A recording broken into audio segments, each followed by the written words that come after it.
तो मिस्टर शोभित बताइए, पहला प्रश्न क्या है आपको, क्या परेशानी है आपको जेंजी के साथ? नहीं नहीं, कोई मेरे को परेशानी नहीं है। हमारे आप तो कह रहे हैं जेंजी आजकल एकदम बर्बाद है। मैंने नहीं बोला। मैं ये बोल रहा हूँ, हम्म। पहली बात तो एक ना चीज आई थी। आपने स्कूलिंग इंडिया में ही करी है ना? हम्म। तो आप इस लेटर को क्या बोलते हो बचपन से? मतलब ये जस्ट एक आया था, एक बार क्लास में भी आया था। बचपन जी। से क्या बोलते थे जेड। आप? तो बचपन से जेड जेड बोलते थे बोलते ना? हैं। हम्म। हम भी बचपन से जेड बोलते थे। हम्म। पर बड़े होके पता चला ये जेड नहीं है, जी होता है। डिफरेंट अब कंट्री ये में डिफरेंट वो है। हाँ, मतलब इंडिया में भी अब जी ही बोलने लग गए हैं बच्चे। मैंने क्लास में एक बार पूछा बच्चों से, मैंने कहा इसे क्या बोलते हो? हम्म। सबने लिखा जी बोलते हैं, जी बोलते हैं। हम्म। तब मुझे समझ में आया, अच्छा जेन जी इसलिए जी वो है हम्म। वर्ड। तो मतलब कोई प्रॉब्लम नहीं है मेरे को क्यों प्रॉब्लम होगी? हमारे तो सारे स्टूडेंट्स वही हैं, बच्चे। हम्म। मतलब आपने पूछा मेरे से कि क्या तुम जेनजी हो, हम्म। तो शायद 2000 से बाद वाले, 1995 के बाद वाले या 2000 के बाद वाले जितने भी हैं उनको जेनजी बोलते हैं। हम्म। तो मेरा बर्थ 2002 का ही है। बट वो जो जेनजी वाली कल्चर, कपड़े, लैंग्वेज, वो हमारे एज ग्रुप में इतना नहीं है फेमस। 6-7 के बाद वाले जो बच्चे उनमें है, ये मैंने देखा है। रियली? तो तुम मुझे ऐसा लगता गजल बजल सुनते हो फिर? है गजल वजल नहीं। मतलब जैसे अब जो गाने हैं ये, प्रतीक कुहाड़ हो गए और अनूप जैन हो गए, ये हम्म। सब है। मतलब अच्छे लगते हैं, ऐसा नहीं कि हमें अच्छे नहीं लगते हैं, अच्छा तो हम्म। लगता है। पर वो ऐसे रेगुलर बेसिस पे सुनने वाला हमारी एज ग्रुप में नहीं है। तू बता भाई, तू फिर अपना कि तू लाइक तेरी आपकी उम्र क्या है? नहीं नहीं, आप ऐसे नॉर्मल रखो आप। उम्र क्या है भाई? मेरी उम्र है अभी 23। 23। 23। तो इतना मेरे को बस एक चीज, मैं बड़ा फैसिनेटेड होता हूँ जब भी तुम्हारी एज के लोगों से बातें करता हूँ। मैं एक्चुअली, मैं सच बताऊँ, मेरा एक तुम्हारा फ्रेंड भी अच्छा खासा, जो जेंजी वे, एक यूट्यूब क्रिएटर है, मुझे नहीं पता, तुम्हें पता ही नहीं पता, जेंजी वे है, जो बैठ के तुम्हारा रिव्यूज करता है प्रोडक्ट्स के बारे में, मतलब काफी बिजनेस तुम्हारा वो सब करता है। वो भी यंग इंसान है, उससे बात करने में बड़ा बड़ा मजा आता है, मेरे को कंप्लीटली नया पर्सपेक्टिव मिलता है। तो मेरा पहला प्रश्न तुमसे ये होगा दोस्त, कि कैसे तुम्हारी अपब्रिंगिंग में, लाइक तुम जो 15 के थे, जो भी थे, एंड मैं यहाँ पे बात कर रहा हूँ परसेप्शन में, कि तुम देख रहे हो कि ओके, हम इस एज में बॉर्न हुए जहां पे इंटरनेट तो अब जागीर में मिला है तुम लोगों को, राइट? इंटरनेट पे ये सारी चीजें चल रही हैं, यानी कि कंटेंट क्रिएटर्स हैं, इन्फ्लुएंसर्स है। ये तुम शायद बड़े हुए हो देखते हुए, फिजिक्स वाले जो हो गए उनको, अमन दत्तर वाले, ये सब शायद 15 में तुम होता होगा देखते होगे, क्योंकि ये सब तुम्हारे एड टेक के जितने भी, मुझे नहीं पता, और भी बहुत सारे नाम होंगे। तो तुम, अब मैं यहाँ पे बात कर रहा हूँ एज अ पर्सन जो कि आगे चल के खुद भी एक कंटेंट क्रिएटर, एड क्रिएटर, या एजुकेशनल क्रिएटर बनेगा। हाउ डू यू, या फिर तुम्हारे दिमाग में कैसे चल रहा था तुम्हारी रियलिटी में, क्योंकि तुम लोग में इंटरनेट रैम्पेंट है, ऑलरेडी क्रिएटर सेट हो चुके हैं। क्योंकि हमारा बहुत डिफरेंट था, जब हम छोटे थे हमने सब कुछ शुरू होते हुए देखा। जब हम 15 के थे तो इंटरनेट भी शुरू हो रहा था, क्रिएटर्स भी शुरू हो रहे थे। तुम्हारे में सब चीज ऑलरेडी सॉलिडिफाइड है, सीमेंटेड है, लोगों ने ब्रांड्स बिल्ड कर लिए हैं, लोग मल्टी मिलियनर्स बन चुके हैं, क्रिएटर्स ने already models, formulas, institution set कर लिए हैं। तो तुम लोग कैसे देखे और अपने आप को कैसे तुमने घुसाया? एंड घुसाने से मैंने मेरा मतलब है इंटीग्रेट कैसे किया अपने आप को? हाँ हाँ हाँ, मेरा जो पर्सनली है ना, कि सोशल मीडिया या फिर जो यूट्यूब क्रिएटर्स वाली चीज है, ये मैं इतना नहीं देख पाया था क्योंकि मैं था हॉस्टल में। ये दिक्कत रह गई, दिक्कत कहेंगे आप, पॉजिटिव कहूंगा मैं इसे, कि मैं इतना नहीं घुस पाया। जो आपने नाम लिए ना, इन क्रिएटर्स के बारे में मेरे को जब भी पता चला जब मैं खुद क्रिएटर बन गया। अच्छा। हाँ, तो व्हाट मैं इंस्पायर्ड कि मुझे क्रिएटर बनना है? मैंने 11th 12th कोटा में करी। कोटा ठीक। में मैंने भी खुद जेई की तैयारी करी। जेई की तैयारी के लिए मैं कोटा में चला गया। और वहां पे उस समय का कल्चर ये था कि अगर किसी के पास ये फोन है, टच वाला फोन है, टच वाला फोन कहते थे उस समय, स्मार्टफोन को टच वाला फोन। तो ये कहते थे कि किसी के पास स्मार्टफोन है, बर्बाद है वो। तो कौन हमारे कहता पास था होता ये? था, हमारे टीचर्स हो गए, आसपास के जो अच्छा, तो कल्चर था मेंटर्स वहां या, का, उस एरिया का। हाँ, उस समय का। अब ऐसा नहीं है, उस समय ऐसा था। 2017 की बात है ये, 17-18 की। कोविड से पहले। तो कोविड से पहले की बात है, हाँ। हम्म। तो तब मेरी मम्मी के पास ही स्मार्टफोन था और मेरे पास ऐसा सच नहीं था। तो जब मैं वहां गया तो मैं सोच के गया था कि अब तो फोन मिल जाएगा एक बढ़िया सा। हम्म। बट जब वहां गए, टीचरों से बात करी, लोगों से बात करी, सीनियर्स से बात करी, तो उन्होंने कहा कि ये तो बर्बादी है, तुम वो वाला फोन लो अपना, नॉर्मल जो बटन वाले फोन होते हैं, हम्म। सैमसंग के आते थे ना, प्रो, हम्म। 1000 रुपए का फोन, वो लिया था हमने। हम्म। तो मेरी 11th-12th वैसे ही गई। जो अपना स्कूलिंग थी वो तो वहाँ पे डमी स्कूल था, और कोचिंग में अपन पूरे दिन जाते थे, उन्हीं टीचर से पूछते थे, डाउट आ रहा है तो भी उन्हीं टीचर से पूछ रहे हैं। कोई ऐसे ऑनलाइन लेक्चर वाला और ये सब सीन वहाँ होता नहीं था, बहुत रेयरली। किसी बच्चे के पास स्मार्टफोन है तो जाके वेबसाइट पे देख लिया, जो ये बायजूस वगैरह की वेबसाइट पे सॉल्यूशन होते थे वो देख लिए। तो मैंने एज सच ये एजुकेशनल क्रिएटर्स देखे नहीं थे। फिर जब मैं कॉलेज में गया तब मैंने शुरुआत करी थी एज एन एजुकेशनल क्रिएटर जो कोटा के बारे में बताता है, मतलब जो कोटा के इंसिडेंट शेयर करे, मेरे जो एक्सपीरियंसेस थे वो शेयर करे। रिलेटेबिलिटी। Right, right. तब मैंने फिर एक्सप्लोर करा कि हाँ यार, फिजिक्स वाला नाम का भी एक ऑर्गेनाइजेशन है, अमन दत्तरवाल नाम का भी एक है बंदा जो इस बारे में डालता है। उस समय और बहुत भी थे।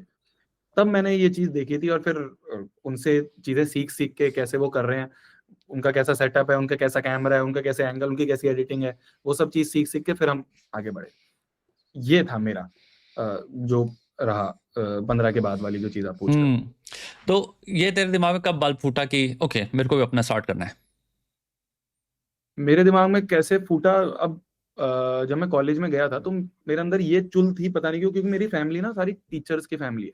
मतलब मेरे पापा टीचर, मम्मी टीचर, दादा टीचर, दादी टीचर, चाचा टीचर, चाची, ताऊ ताई सब टीचर है। तो अंदर से कीड़ा था कि पढ़ाना ही है, वो इनहेरिट था बचपन से ही। तो जब मैंने अपनी कॉलेज चूज करा तो मैंने सोचा कि वहां पे कहीं आसपास कोचिंग में जाके ना पढ़ाना शुरू कर दूंगा, पैसे मिले ना मिले पर पढ़ाना है, मन है तो पढ़ाना शुरू करूंगा। अब जो कॉलेज का कैंपस मेरे को मिला वो मिला बिल्कुल गांव देहात में जाके। वहाँ कुछ भी नहीं, दूर दूर तक कुछ नहीं, 50 किलोमीटर दूर है एक जाके शहर, उसके लिए बस पकड़ो जाओ तब वहां पे है। तो ये वाला चीज तो हो नहीं पाई। फिर मैंने अपने गली के एक दो बच्चे पकड़े कि तेरे को गूगल मीट पे पढ़ा दूंगा, 9th-10th के बच्चे। तो उनको मैं गूगल मीट पे थोड़ा बहुत मैथ्स पढ़ाना शुरू कर दी। और पैरेलली मैंने ये, मतलब उन्हीं बच्चों ने मेरे को दिमाग में दिया कि भैया हमें ज्ञान देते रहते हो यार, थोड़ा बहुत यूट्यूब पे बांट दो, क्या पता चली जाए तुम्हारा। तो वहां से आइडिया मिला था और मैंने कोटा के गाइडेंस से शुरू करा था। फिर धीरे धीरे मैं मोल्ड हुआ, तो मैंने कहा 9th-10th भी पढ़ा रहा हूँ, 9th-10th भी पढ़ाना शुरू कर देता हूँ। क्योंकि कोटा एक बहुत नीच डोमेन है, वहां तक ना वो व्यूज नहीं आ रहे थे, इतना फैन नहीं रहा था चैनल। जैसे ही मैंने 10th पे स्विच करा तो बच्चों तक पहुंचने लग गई चीजें, वहां से शुरुआत हुई थी। मेरे को एक बात बता, तो तुमने वीडियो देखने चालू किए क्योंकि तुम्हें फाइनली इंटरनेट, तुम मतलब बैठ गए, तुमने कहा यूट्यूब आप देखें, तो तुम्हारे एक हाँ, इच्छा जागरूक हुई कि मेरे को कोटा के बारे में जो लाइफ है, एंड आई अंडरस्टैंड, हम काइंड ऑफ अपने जो लाइफ के खुद के एक्सपीरियंसेस रहे हैं उनको दूसरे लोगों को प्रस्तुत करते हुए मजा आता है देखने में कि उनका भी व्यू हाँ, पॉइंट क्या रहा है, मेरे एक्सपीरियंस जो रहा है उसमें। मुझे बताओ भाई, हाँ, कोटा के बारे में 5,000 एग्जिस्ट करते हैं व्यू पॉइंट्स, राइट? गंदे भी मुझे हाँ, नहीं पता, अच्छे करते होंगे तो करते होंगे, बट हम आई एम प्रीटी श्योर बहुत सारे लोग एक रीजन है जा रहे हैं वहां पे, वरना नहीं जाएंगे, राइट, राइट? राइट। तो मेरे को बता अपने बारे में यार, तेरे को क्या, तेरी सम टोटल भावनाएं रही हैं, और क्या हम्म, एक्सपीरियंस था तेरा कोटा वोटा के बारे में, और ऑल्सो एक ब्रॉड ओपिनियन क्या है तुम्हारा उस पूरे इंस्टीट्यूशन के बारे में जिससे अब तुम गुजर चुके हो? हाँ।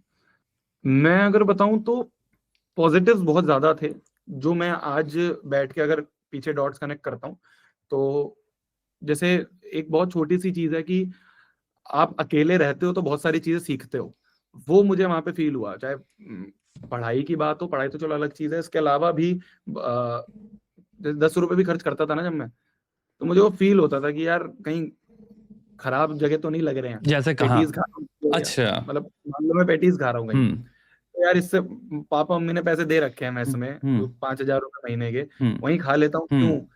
तो ये एक जो सेल्फ ग्रोथ होती है, मुझे हम्म। लगा कि वो चीज वहां से चीज सीखी, डिसिप्लिन वहां से सीखा, जो ये मैं गाइडेंस बच्चों को दे रहा हूँ, ये सारी चीजें मैंने वहां से सीखी। एक जो तरीका होता है पढ़ने का, जो पागलपन होता है पढ़ने का, हम्म। वो मैंने वहां देखा। हम्म। मतलब कहते हैं ना कि कुएं का मेंढक होता है एक। हम्म। तो जब मैं यहाँ था दिल्ली में, हम्म। तब मैं ये देख रहा था कि मैं ही मैं हूँ। मतलब 10वीं में हमारे टाइम पे सीजीपीए सिस्टम होता था कि 10 सीजीपीए आ गई, मेरे से बड़ा कौन होगा, हम्म। मेरे को ही आता है, सब आता है, स्कूल वालों ने फोटो लगवा दी, अखबार पे फोटो लग गई, तो बस ठीक है हम ही राजा हैं। हमारे जैसे 10 सीजीपीए वाले वहां पे पूरी क्लास थी। हम्म। मतलब एक इंसिडेंट ऐसा था, जब हमारे 10वीं का रिजल्ट आया तो हम वहीं पे थे। हम्म। तो जब रिजल्ट आया मैं हॉस्टल में था, हम्म। 10 सीजीपीए आई, मैं बहुत चौड़ में पहुंचा क्लास में कि हम्म। आज आज तो देखना तुम, मास्टर के सामने चौड़ दिखा दूंगा। ये इसको क्या ही पता होगा मैथ्स वाले को, मैं लाया हूँ 10 सीजीपीए। तो जब टीचर घुसा क्लास में तो उसने पूछा कि हाँ भाई रिजल्ट आया, किस किस कौन कौन बच्चा है वो जो 10 लेके आया। हम्म। मैं उठा फुल चौड़ में, पहली डेस्क पे बैठता था, फुल चौड़ में उठा, तो पीछे मुड़ के तो पूरी क्लास उठी हुई है। हम्म।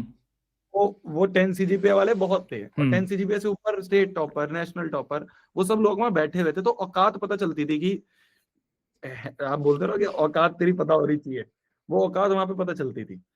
तो फिर वही है कि और मेहनत करने का मन और पागलपन, वो सब चीजें वहां, वो ये सीखा है हमने वहां पे।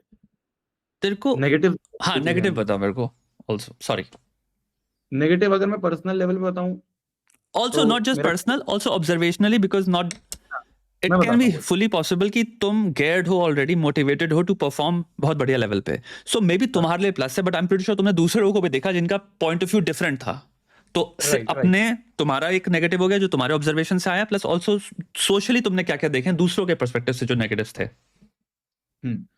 पढ़ाई के अलावा अगर मैं बात करूं, बहुत छोटी छोटी चीजें हैं जो आज मेरे को फील होती है। मेरा डाइजेशन खराब है। क्यों तब मैं मेस का खाना वहां पे सबसे खराब था, तो मेरा आज तक डाइजेशन सही नहीं हो पाया। मैंने पांच खूब, हजार पर महीने में 5,000 पर महीने के अराउंड रहता था मेस का फीस हम्म उस समय। हम्म तो वो मेस का खाना भी बहुत बेकार होता था। शुरू शुरू में वो माँ बाप को दिखाने के लिए अच्छा करते थे, फिर उसके बाद वो डिग्रेड होता जाता था। हम्म तो मेरा डाइजेस्टिव सिस्टम खराब हुआ, आज तक ठीक नहीं हुआ है ये।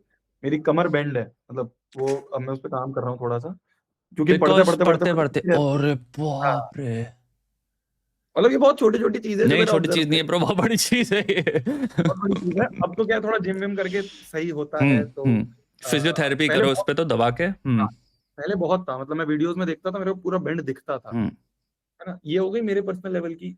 बाकी मैंने क्या देखा है ना, वही मतलब लड़का लड़की वाली जो चीजें हैं वो तो बहुत है, मतलब क्या बहुत, लड़का मतलब लड़की अत्यंत लेवल वाली चीजें हैं। एक एक इंसिडेंट बताऊं मैं आपको कि एक लड़का था। अब ये चीज पॉजिटिव में भी होती है कुछ लोगों तू के साथ बता रिलेशनशिप में, हाँ हाँ, हाँ, उसको पर वहां पे नेगेटिव में बहुत ज्यादा है, क्योंकि वो फ्रीडम जो चीज मिल गई है ना, अब तो बहुत ही ज्यादा है, क्योंकि सोशल मीडिया है। चलो, पहले भी ये था, एक लड़का था हमारी क्लास में, वो उस टाइप का बच्चा था जो होते नहीं है कि मास्टर ने सवाल लिखा और उसका आंसर हम्म तुरंत। हम्म उसको मैंने बर्बाद होते हुए देखा है हम्म अपने सामने। मतलब हम डरते थे उस बच्चे से जब वो शुरू शुरू में आया था, कि यार ये जो है ना, ये अपना कंपटीशन खाएगा सारा, ये ले जाएगा बढ़िया, ये बढ़िया बैच में जाएगा, ये रैंकर्स बैच में जाएगा। बट वो वो लड़की थी जो वहीं साइड में बैठती थी, तो उसके साथ बातचीत बातचीत होके घूमना फिरना शुरू, ये शुरू। और हमने उसको, बैच के लेवल होते थे A1 बैच से, हमने उसको C7 बैच तक जाते हुए देखा है, मतलब डिग्रेड। अब वो पता नहीं ये रीजन है और भी है, बट मैक्सिमम रीजन मेरे को ये दिखता था क्योंकि वो क्लास के बाद बंक करके घूमने चले जाना, हम्म सारी चीजें बहुत रहती थी। तो पॉजिटिव्स भी हैं कि भाई आपको फ्रीडम मिली हुई है तो आप कैसे यूज कर सकते हो, नेगेटिव भी है कि आप कैसे यूज कर सकते हो, वो कैसे है। हम्म मतलब उस समय तो बहुत होता था ये गेम पीसी वाली चीजें, वहां पे वो गेम स्टोर होते हैं ना, जो साइबर कैफे टाइप हम्म लगे हुए हैं। मतलब एक बार मैं साइबर कैफे में गया कोई प्रिंट आउट निकलवाने, तो उसने कहा नीचे चले जाओ। मैंने कहा नीचे कहाँ? तो कह रहे गेट है छोटा सा, वहां से नीचे जा। नीचे गया हूँ, वहां पे 100 पीसी लगे हुए हैं, और 100 के 100 भरे हुए हैं, हेडफोन लगा के गेमिंग बच्चे कर रहे हैं टक बच्चे टक काउंटर स्ट्राइक वो। तो ये पर्सनल लेवल पे मुझे लगता है कि चीजें बर्बाद भी कर रही हैं। कोटा कि किस अगर तरह की कोचिंग के लिए फेमस है मोस्टली क्या फोकस होता है कोटा में भेजने का बच्चे को जेई और नीट, जेई और नीट जेई और नीट प्रोमिनेंट। तो तेरे अनुसार कितने लोग होते होंगे एंड अगर परसेंटेज में तेरे को अगर अनुमान लगाना हो सिंपल कि जो बच्चे आए हैं उनका एक्चुअल में मन भी है और जो आए हैं जिनके जूता पड़ा है सर पे घर से क्या परसेंटेज होता होगा? अनुमान एस्टिमेट मतलब जूता पड़ने वाले तो चलो कम है, ऐसा बहुत मतलब जैसे इतना मेरा ज्यादा मन क्यों। नहीं है लेकिन घर वालों ने कर रखा कि इंजीनियरिंग कर वो इसमें क्या है ना, जूते पड़ने वाली ऑडियंस इसलिए ज्यादा नहीं आती क्योंकि पैसा बहुत लगता था। ओ तो माँ बाप को ये लगता था कि यार इसको जूते मार के ही भेजेंगे और पैसा खराब हो गया तो क्यों ही भेजे। तो हम्म वो मेरे को नहीं लग रहा है 15-20% से ज्यादा बच्चे होंगे। हम्म मैक्सिमम बच्चे या तो वो हैं जिनका खुद मन है, हम्म या फिर वो हैं जो अपने किसी दोस्त को देख के आए हैं। हम्म ये है, मतलब वो भेड़ चाल वाली चीज भी है कि यार वो जा रहा है तो चलो उसके साथ निकल जाता हूँ। उसके पापा ने बोल दिया कि ये बेचारा अकेले जाएगा, यार तू सपोर्ट कर दियो इसको, दोनों रहना एक रूम में ले लेना, और दोस्ती भी रहेगी तुम्हारी। तो वो ऐसे कपल वाले दोस्त बहुत आते हैं, मतलब लड़के वाले जो कपल होते हैं, दोस्ती वाले। समझ गया दोस्ती की दोनों भाई भाई दोनों के ये चक्कर समझ गया बहुत और ये। कितने लाइक इन सब जगहों का तुम्हारा सक्सेस रेट ये सब कुछ होता है क्या कोचिंग इंस्टीट्यूट्स का कि हमारा सक्सेस रेट ये है, कोचिंग इंस्टीट्यूट का सक्सेस रेट, लाइक ये क्या बोस्ट करते हैं ये लोग? अरे बहुत करते हैं, बहुत। ये तो पूरा मतलब माफिया टाइप है। अब जब हम इस फील्ड में आए हैं एज एज अ टीचर, तो बहुत सारी चीजें पता चलती है, मतलब कि वो ही है, वो रैंकर्स बैच और बैंकर्स बैच वाली चीज है तूने जैसे अभी कि मेंशन किया कि कुछ ए होता है फिर C7 होता है, हाँ हाँ हाँ। ये क्या है भाई? मैं बताता हूँ, ए बैच भी नॉर्मली बैच है, मतलब वो नाम का ए बैच है, उसके ऊपर एक सीक्रेट बैच है जो रैंकर्स बैच होता है। उन बच्चों को खाना भी मिलता है फ्री में, रहना भी मिलता है फ्री में, टीचर भी मिलता है फ्री में, सब सब चीज फ्री बैच और सबकी। C7 वालों को मिलता है खाना? अरे C7 वालों को तो कुछ भी नहीं मिलता, C7 वालों को सीट नहीं मिलती, नीचे बैठ के बहुत बुरा बट हाल है। एकेडमिकली हमने एक तरह से एक डिस्क्रिमिनेटरी हायरार्किकल सिस्टम मेंटेन कर लिया है जिसमें हम हाँ, प्रिविलेजेस डिस्ट्रीब्यूट कर रहे हैं right asymmetrically. Right right right. और एक बार पैसा आ गया, हाँ, उसके बाद वो मैनेजमेंट नहीं सुनता है। मैंने समझ ऐसे गया। ऐसे तुमसे मैंने पैसा चीजें, जैसे पापा मम्मी से ले लिया एक बार, फिर हम जैसे बस ट्रीट करना होगा हम वैसे करेंगे। तुम्हारी मर्जी है, तुम्हारा जो बैच आ रहा है तुम्हें जाना ही पड़ेगा, तुम्हारा बैच चेंज, मतलब मैंने जो नीचे मैनेजमेंट का ग्राउंड वाले फ्लोर पे होता था, मैनेजमेंट के पूरे ऑफिसेस, तो वहाँ मैंने पेरेंट्स को रोते हुए देखा है कि मेरे बच्चे को आपने C7 बैच में दे दिया, C6 बैच में दे दिया है, प्लीज मेरे बच्चे को ऊपर बैच में रख दो। मतलब क्या होता है ना, मैं आपको बताता हूँ, जरूरी नहीं है हर एक बच्चा जिसके कम नंबर आ रहे हैं वो पढ़ने में बेकार हो, बिल्कुल बिल्कुल जरूरी नहीं कि वो सीरियस नहीं है, बिल्कुल जरूरी नहीं है कि वो बच्चा मक्कार है। बिल्कुल। जैसे मैं करूं, तो मेरा जो माइंड था वो इतना शार्प नहीं था कि मैं चीजों को जल्दी ग्रैस्प करूं। जैसे कुछ होता है ना कि फॉर्मूला पढ़ाया और क्वेश्चन कर दो, मेरा वो माइंड नहीं था। मेरा ये था कि फॉर्मूला पढ़ा दिया, टीचर ने क्वेश्चन समझा दिया, फिर मैं घर जाऊंगा 1 घंटा दूंगा उस पे, तब मेरे को जाके फॉर्मूला याद होगा। कंसेप्चुअली तू समझ पाया उस चीज को, एक हाँ घंटा तेरे हाँ। को टाइम लगा समझने में उसको। तो मेरा बैच भी ऐसे डाउन हुआ। अब मैं A2 में जब गया था, A2 बैच में उन्होंने डाला था मेरे को, A2 बैच से मेरे को उन्होंने C2 या C3 में डाल दिया। हम्म शफलिंग होती थी, हर 6-4 महीने में टेस्ट के नंबर के हिसाब से बच्चों को दूसरे बैच में डाल दिया जाता था। हम्म तो अब मैं उस बैच में गया, तो ऐसा नहीं था कि वही वाली चीज कि मेरा था कि मेरे को पढ़ना है, मेरा था मेरे को मेहनत करना है, पर वो डायरेक्शन नहीं पता चल रही थी। एक बच्चे के लिए 10th के बाद 11th का गैप जो होता है ना, जो जंप होता है, बहुत बड़ा होता है। हम्म मतलब अगर हम जेई नीट की बात करें तो वो तो बहुत ही बड़ा पत्थर है। हम्म वो बच्चा जो 10वीं में टॉप कर रहा है, वो बच्चा 11वीं के हाफ ईयरली में फेल भी हो जाता है। हम्म इतना बुरा हाल भी है हम्म 11वीं में, जो हम्म जंप है। तो किसी का समझाने पे फोकस नहीं है, कोई टीचर को लेना देना नहीं है, तुम कैसे पढ़ रहे हो, तुम्हारा क्या दिक्कतें आ रही हैं, तुम्हारे को जो ये जंप है इसको कैसे कोप अप करना है। हम्म उसका सिर्फ एक गोल है, मेरा सिलेबस कंप्लीट हो जाए, मेरी रेटिंग अच्छी हो जाए। हम्म अगर टीचर की रेटिंग अच्छी होगी, उसकी सैलरी बढ़ेगी, उसको प्रमोशन मिलेगा, हम्म सिलेबस कंप्लीट हो गया, वो भी एक तरह का रेटिंग का ही पार्ट है। तो इस तरह से बैठ के कोई नहीं बताता था कि बेटा देख, नोट्स तेरे को पढ़ाए जा रहे हैं, घर जाके उनको रिवाइज करियो, हम्म फिर क्वेश्चन सॉल्व करियो, फिर अगले दिन डाउट आएंगे उनको पूछियो। ये स्टेप बाय स्टेप प्रोसेस कोई बताने के लिए नहीं था। हम्म तो वहां से चीजें जब नीचे गिर रही थी, तो हम्म मेरे साथ भी ऐसा हुआ था कि मेरे को फील होता था कि यार मैं शायद इन जो आसपास मेरे बच्चे हैं इस बैच में उनकी तरह नहीं हूँ, हम्म पर फिर भी मेरे को वहां पुश करके डाल दिया गया था। अब वो माहौल ऐसा था, फिर टीचर भी जो आता था वहां पे, वो देखता था यहाँ पे 70% बच्चा तो टाइम पास ही कर रहा है, वो टीचर भी टाइम पास करके चला जाता था। हम्म तो अगर मैं C2 में हूँ, तो अगली शफलिंग में मैं नीचे ही जाऊंगा, ऊपर जाने का बहुत कम स्कोप है, और सुनने वाला कोई है नहीं। हम्म मतलब मैंने एक बार बैच चेंज करने के लिए ट्राई करा था, मैं सुबह जाके बैठा जो मैनेजर है उसके सामने केबिन में, सुबह से शाम हो गई, उसने बुलाया नहीं अंदर कि यार ये फिर टाइम पास करेगा बच्चा। हम्म ये हाल है। हम्म और जो जो जिन बच्चों की रैंक आ रही है उनको उस बैच में डाल दिया जाता है, जहाँ पे खाना टॉप वाले अच्छा बैच, मिल रहा है उनको। खाना बढ़िया मिल रहा है, उनके लिए अलग हॉस्टल है, उस हॉस्टल में ही टीचर जा रहा है सुबह और शाम, और वो वहां पे उसको पढ़ा रहा है। उसको बोल रखा है तू मत आ, तेरे को एसी में आराम से पढ़, हम्म तेरे को जो डाउट आ रहे हैं वो डाउट क्लियर करने के लिए शाम को और सुबह तेरा टीचर भेज दिया जाएगा, हम्म टॉप टीचर भेज दिया जाएगा, हम्म और तेरे को तेरे रूम में आके तेरे को सवाल बताएगा। हम्म क्योंकि उसी से पैसे बन रहे हैं ना, वही वही बच्चे आगे जाके मार्केट होंगे, वही बच्चे जाके समझ गया। आगे टीचर बॉय बनेंगे, और वही बच्चों से फिर आगे 1000 बच्चों का एडमिशन होगा। सारा यही गेम है। तो एक बात होता है, जो टीचर C7 में पढ़ा रहा है, क्या उसको भी हाँ, खराब टीचर देखा जाता है? टीचर खराब नहीं है, पर वो टीचर बेचारा मजबूर है उस तरह का पढ़ाने के, क्योंकि सामने जो 70% बच्चा बैठा है वो पढ़ना ही नहीं चाह रहा है ना। अब हम्म मान लो मैं हूँ टीचर, हम्म बिल्कुल मैं उसको इसमें टीचर की गलती नहीं मान रहा हूँ, हम्म मैं एज ए टीचर हूँ, अगर मेरे को दिख रहा है कि क्लास में आधे से ज्यादा बच्चे तो बदतमीजी कर रहे हैं, सो रहे हैं, क्या मन करेगा मेरा पढ़ाने का? तो उन 70-80% बच्चों के कारण में वो 20-30% जो बेचारे चाहते हैं कि मैं मेहनत करके ऊपर बैच में जाऊं, उनका भी नुकसान होता है। काफी बच्चे जो नहीं पढ़ना चाह रहे उनका नहीं होगा मन, ये हो सकता है, जूते हाँ, मार के भेजे गए हैं। काफी बच्चे होते होंगे जिनका वही भेड़ चाल वाली बात हो गई कल्चर की, सबको इंजीनियरिंग करनी तो हमको भी इंजीनियरिंग करनी, क्योंकि हमारे चाचा ने भी इंजीनियरिंग करी है, मामा ने भी इंजीनियरिंग करी है, पिताजी ने भी, तो हम भी इंजीनियरिंग में आगे लग गए और हम अब राइट। कोटा भेज दिए गए हैं, बैठे हैं, मन नहीं है। लेकिन मेरे ख्याल से हमें ये भी कंसिडर करना चाहिए कि हम बात कर रहे हैं 14-15 साल के बच्चों के बारे में, राइट? हाँ और हाँ 16, हाँ, 15-16, 16-17 साल किसी के को नहीं बच्चे, पता होता बिल्कुल। 15-16 में क्या करना है भाई जिंदगी में उसको। मैं एक बात और मैं मान और सकता हूँ, हो सकता है जैसे, ये नहीं कहूँगा किसी को, बहुत ही स्टूपिड स्टेटमेंट है, ऑफ कोर्स एक परसेंटेज होगी, बट वो परसेंटेज ब्रो मेरे को नहीं लगता 2-3% से ह्यूमन पॉपुलेशन के ज्यादा होने वाली जिनके पास क्लैरिटी है।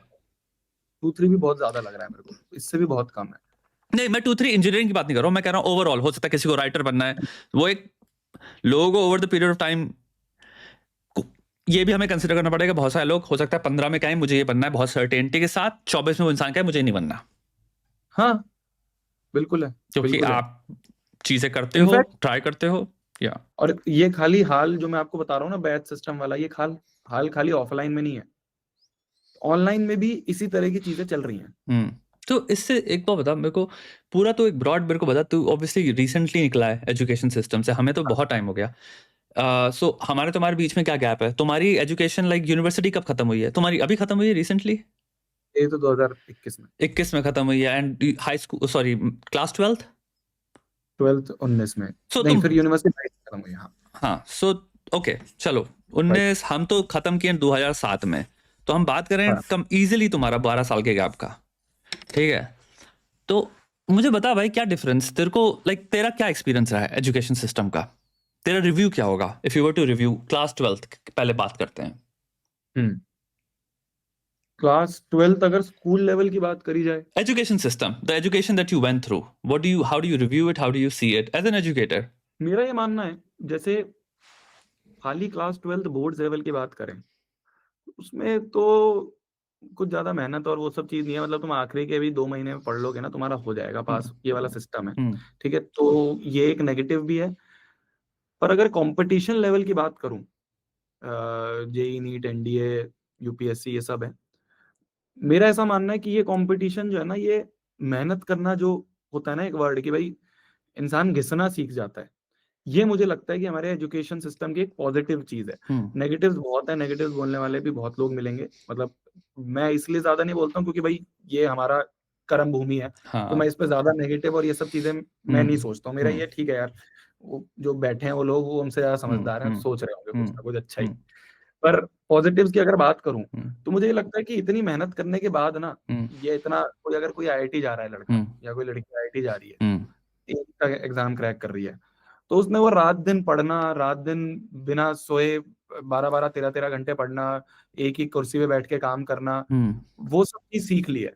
मतलब जैसे मैं भी अपनी बात करूं, तो कोटा में मैंने ये सीख लिया था कि कैसे पूरी रात बैठ के पढ़ना है। हम्म तो आज वो पढ़ाई शायद काम नहीं आ रही है, हम्म पर वो पूरी रात बैठ के काम करना जो वर्क एथिक। एक्सपीरियंस है, वो जो वर्क एथिक है, वो काम आ रहा है। मतलब आज मेरी कंपनी में अगर मेरे को कुछ काम है और मेरे को ये बोल रहा है कि कल सुबह 12 बजे तक मेरे को ये देना है, तो मैं ये नहीं कहूंगा मेरे को, सर रात को नींद भी तो करनी है सर पूरी, हम्म वो आदत है कि ठीक है सर, कोई बात नहीं, हम्म पूरे ऑल नाइटर मार देंगे हम्म और करके कंप्लीट कर लेंगे। हम्म तो वो मेहनत करने वाली जो चीज है ना, वो सिखा देती है। अगर आप सीरियसली किसी भी कंपटीशन की तैयारी कर रहे हो, मैटर नहीं करता आपको सीट मिल रही है नहीं मिल रही है, आप उस मेहनत करना अगर सीख पा रहे हो ना, तो कहीं ना कहीं तो रास्ता मिल जाएगा। हम्म ये मेरा मान, मतलब मेरे को खुद पर्सनली आईआईटी नहीं मिली थी, मैं उसकी तैयारी कर रहा था, पर आज बहुत सारे स्टूडेंट्स हैं जो आईआईटी जा रहे हैं हमसे पढ़ के, हम्म है ना। एक्सपीरियंसेस जो है, वो मेहनत करना जो है, वो मेरे को काम आ रहा है। गोल अलग अलग हो सकते हैं, पर वो जो जाने का रास्ता है ना मेहनत करने वाला, वो अगर तुम सीख गए हो, तो मेरा ये मानना है फिर कुछ ना कुछ कर ही लोगे जीवन में। हम्म नेगेटिव्स अब बहुत हैं, वही कि अपडेटेड नहीं है करिकुलम, और एनसीईआरटी के क्वेश्चन सीबीएसई पूछता ही नहीं अब तो, मतलब अब जो बोर्ड के एग्जाम हो रहे हैं, हम्म उसमें एनसीईआरटी के सवाल नहीं आते हैं। आपको याद होगा जब आपने 10th 12th दिए होंगे एग्जाम, डायरेक्ट बुक के उठ के क्वेश्चन छप जाते थे, हम्म बोल देते हम तो ये तो एनसीईआरटी का क्वेश्चन है। नहीं बोल पाते हैं बच्चे, अब नहीं आता एनसीईआरटी का क्वेश्चन, अब उन्होंने क्वेश्चंस चेंज कर दिए हैं। ओके तो हमारा इन क्वेश्चन चेंज कर दिए, तो भाई बुक भी तो चेंज कर दो। हम्म धीरे धीरे कर रहे हैं, बट वो स्पीड जो है स्लो है। हम्म। जैसे 6-7 की चेंज हुई है, चेंज तुम 9-10th की करो, 12th की करो, वो अभी वही चल रही है जो 10-15 साल से चली आ रही है। नई एजुकेशन पॉलिसी आई है, उसमें बहुत सारी चीजें उन्होंने डिफरेंट बताई है कि यार बच्चे को हम ऑप्शंस दे देंगे कौन से सब्जेक्ट पढ़ने हैं, हुआ अभी जरूरी नहीं है तक साइंस। हो गया वो? अब इम्प्लीमेंट नहीं हो पाया अभी तक। वो तो हमारे पता नहीं कब आया थी शायद, तो बहुत मुझे 5-6 साल पहले आ गया था, बहुत वही मैं कह पहले रहा हूँ ना। अनाउंसमेंट था उसका। तो वीडियो बनाया था तो इतने उसका साल पहले, मैं उसका सोचता हूँ क्या हुआ उसका। कुछ नहीं हुआ उसका, बहुत इम्प्लीमेंटेशन, वही है ना, इम्प्लीमेंटेशन में टाइम लग रहा है। सोचा जा रहा है पर वो इम्प्लीमेंट नहीं हो रहा है हमारे गवर्नमेंट में तो लेवल यार, पे। मैं जिस स्कूल में गया था वहाँ तो कुछ सब्जेक्ट्स के ऑप्शन ही नहीं थे। सिंपल पीसीएम, पीसीबी और कॉमर्स, दैट्स इट। भाड़ में गया, कोई ऑप्शन ही नहीं है तुम्हें। ह्यूमैनिटीज आर्ट्स नहीं होगी, बहुत स्कूल्स में नहीं होता। नहीं था कोई ह्यूमैनिटी, आर्ट्स वार्ट्स नहीं, सिंपल कॉमर्स, पीसीबी और पीसीएम के सेवरल तुम्हारे सेक्शंस, हाँ सेवरल हाँ हाँ, वो क्लासेस तुम्हारे। सारे बच्चे उधर ही भागते हैं ना, साइंस। आधे साइंस कोई पीसीएम, पीसीएम के 2-3 क्लासेस हो गई एग्जैक्टली, क्योंकि बच्चे वहां जा रहे हैं। कॉमर्स जो सबसे लूजर हो गए वो कॉमर्स चले गए। यही सिस्टम आज भी यही है, मतलब मानते तो लोग ऐसे ही हैं कि सबसे कम नंबर वाले आर्ट्स में चले जाते हैं, मीडियम लेवल वाले कॉमर्स में। माना तो जाता है ऐसा, पर बट आई चेंज भी थिंक, हो रहा है। हाँ, इसमें आई थिंक रिवर्सिबिलिटी का एक ऑप्शन होना चाहिए कि तुम, आई थिंक एक बहुत बड़ी प्रॉब्लम मुझे जो लगता था वो है फाइनलिटी वाली, कि तुम्हें इतनी छोटी उम्र में एक फाइनलिटी का एक हमने स्कोप रख दिया तुम्हारे सामने कि तुम्हें अब ये चूज हाँ करना है। And right. उसके बाद हम एक भावना डाल देंगे, हो सकता है वो रिवर्सिबल हो, during the course several stages पे आप रिवर्स कर सकते हो, बट उसमें हम आपको ऐसे बिलीव करवाएंगे कि ये बहुत कठिन है पहला तो करना, हाँ सेकेंडली लोग हौ करेंगे, थर्ड हाँ, हम एलिमेंट डाल देंगे कि आप फेलियर हो टाइप हो, कि आपसे हैंडल नहीं हो पा रहा है। सारा खेल यही है, सारा खेल यही है, सही कह रहे हो आप। मतलब वो सोसाइटी की नजरों में लूजर हो जाएगा कि अगर उसने साइंस से कॉमर्स कर दिया। वही। ऐसा देखा जाता है, मतलब कि अगर किसी बच्चे ने शुरू शुरू में साइंस ले ली, अब उससे नहीं संभल पा रही है, उससे नहीं हो पा रहा है, उसको फिजिक्स नहीं समझ में आ रही है, मैथ्स नहीं समझ में आ रही है, तो अगर वो चेंज करना चाहेगा तो सबसे पहले ही सोचेगा चाचा मौसी क्या कहेंगे। हम्म। वहीं पे आधे बच्चे तो वहीं हट जाते हैं। मतलब मैं तो इस चीज को बोलता हूँ, जब हम सेमिनार्स में जाते हैं, बच्चों से मिलते हैं, मैं ये बोलता हूँ असली लेजेंड वो बच्चा है जो अपना पाथ चेंज करना सीख पा रहा है। किसी वेरी ने गुड। यार नहीं बना या। मेरे लिए, ये नहीं बनाया, अपनी अपनी जो रियलिटी है उसको एक्सेप्ट कर रहा है बच्चा। हम्म। सोसाइटी के चक्कर में क्या कहेंगे लोग, उसके चक्कर में वो नहीं उसको एक्सेप्ट कर पाता है। मतलब मैं अपने सेकंड ईयर में अच्छा खासा करने का लग गया था यूट्यूब पे, और मैं ये सोच रहा था क्यों कॉलेज की टेंशन में पढूं, कुछ फायदा दे नहीं रहा है, पर करनी पड़ी कंप्लीट। मतलब पेरेंट्स भी नहीं माने, जितने लोगों से पूछा सबने कहा कि ठीक है कुछ मत करियो पर डिग्री तो लेके आ जाए एटलीस्ट। हम्म। ये है बहुत सोसाइटी में। चल, मैं तेरे से फाइनल क्वेश्चन, तेरा जो मेरा स्टार्टिंग का जो क्वेश्चन था, मैं तेरे से पूछता हूँ। पहले अपना इंट्रोड्यूस कर दे कि तुम करते क्या हो, लाइक तुम्हारा कंपनी जो है वो किस बारे में है? हमारी कंपनी अभी स्कूल एजुकेशन, जो स्कूल लेवल एजुकेशन होती है, क्लास 9, 10, 11, 12, ये स्कूल लेवल एजुकेशन पे, बोर्ड लेवल एजुकेशन पे अभी हम पढ़ा रहे हैं। ऑनलाइन कोर्सेज होते हैं हमारे, जो कि पेड बैचेस के नाम पे हम्म। रहते हैं, हम्म। और बाकी हमारे यूट्यूब पे भी रहता है, free lectures, free recorded videos वगैरह ये डालते हैं। तो मेरे को तो एक बात अभी बता, ब्रॉड लेवल में यही है। तो स्कूल किसके लिए है अगर तुम लोग पढ़ा रहे हो तो? स्कूल किस लिए, ये मतलब ये क्वेश्चन जो है ना, अभी रिसेंटली शायद खान सर से भी पूछा था, तो उन्होंने सिंपल ये आंसर दिया कि अगर स्कूल अच्छा करने लग जाए हम्म। तो हमारी दुकान बंद हो जाएगी। हम्म। दिक्कत ये है कि स्कूल में जो है, मैंने आपको बताया ना कि एनसीईआरटी आज भी वही है, और स्कूल को ना चाहते हुए भी वही फॉलो करवाना पड़ रहा है। तो जो डिफरेंट टाइप ऑफ सवाल सीबीएसई पूछ रहा है, उसकी तैयारी कैसा करे बच्चा। सारे स्कूल्स में ऐसा नहीं होगा, पर मैक्सिमम स्कूल्स में है, टीचर आज भी सिर्फ एनसीईआरटी ही करवा रहा है, और हम्म। एनसीईआरटी से तो क्वेश्चन पूछ ही नहीं रहा है। हम्म। सीबीएसई को पता है एनसीईआरटी से क्वेश्चन पूछना ही नहीं है। अब जो डिफरेंट टाइप ऑफ क्वेश्चन है, जो पैराग्राफ वाले क्वेश्चन है, एमसीक्यूज क्वेश्चन है, असर्शन रीजन क्वेश्चन है ना, थोड़ा घुमा फिरा के जो एक ही सवाल को पूछा जाता है, उसकी तैयारी कैसे करे बच्चा। उसके लिए फिर हमारा रोल आता है कि हम बच्चे को वो एडवांस लेवल की चीजें पढ़ा रहे हैं जो अब पूछी जा रही है। होम स्कूलिंग एग्जिस्ट करता है इंडिया में? बहुत कम। लीगली मैं पूछ रहा हूँ, लीगली क्या वो इक्वल ही देखा जाता है अगर बच्चा स्कूल नहीं गया है? और अगर आईआईटी में मैं अप्लाई कर रहा हूँ, किसी भी यूनिवर्सिटी हाँ, में अप्लाई कर रहा हूँ, हार्वर्ड का मुझे मुझे लगता है उनको घंटा फर्क नहीं पड़ेगा, बट लाइक अगर मैं इंडिया की यूनिवर्सिटीज में अप्लाई कर रहा हूँ, चाहे एमआईटी हो चाहे किसी भी हो, डू दे डिस्क्रिमिनेट कि आप स्कूल गए हो या आपने होम स्कूल किया है?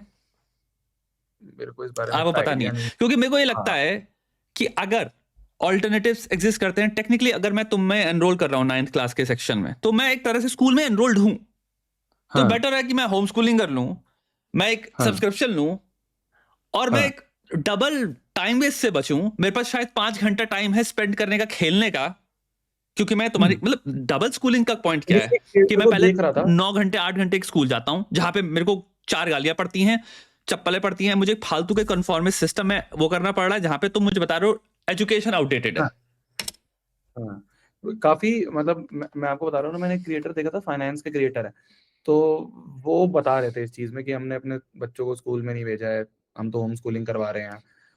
तो है बट बहुत कम परसेंटेज में कल्चर है अभी।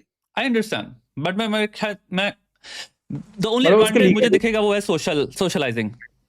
हाँ हाँ सोशलाइजिंग वाला एक पॉइंट है जो दिक्कत देगा।